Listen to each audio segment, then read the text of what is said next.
Governor Mike Lowry, who was then a member of Congress, sponsored the bill along with some of the Nikkei members of Congress to grant redress to all persons who were affected by the incarceration. And ultimately, the bill was passed that granted $20,000 for each person, for a total of $1,637,432,000. And so that was the end result of reparations. And all of my friends who were still alive at the time the law was passed were able to receive their $20,000 in reparations. But all this is to say that Henry Miyatake, who is still alive, does not really get the credit for coming up with the idea. Although Bob Shimabukuro has written a book. I don't know whether you know him or ever met him. Okay, Bob has written a book which goes into detail on that, and in particular does he make reference to Henry Miyatake's and Shosaku Sasaki's involvement in developing the concept. And so that's what my involvement has been. I cannot claim credit for anything. And all I can say is that I have been a willing and friendly advisor to the Nikkei community on matters such as that, on Gordon Hirabayashi's case. Have you ever met Gordon Hirabayashi? Gordon lives in Edmonton, Canada.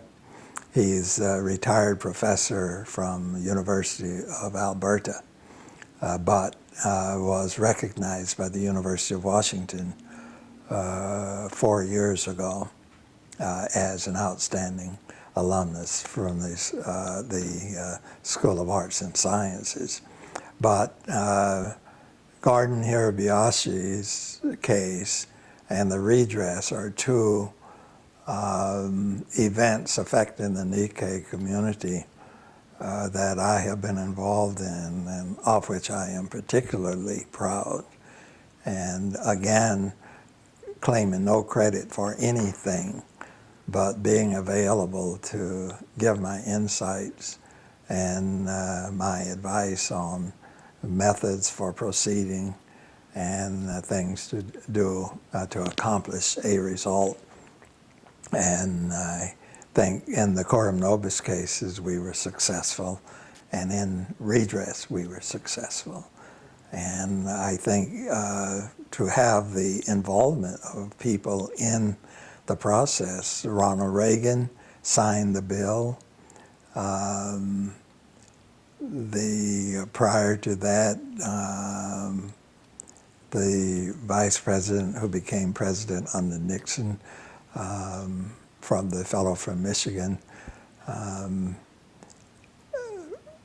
signed the bill reversing Executive Order 9066, which was actually signed by Franklin D. Roosevelt.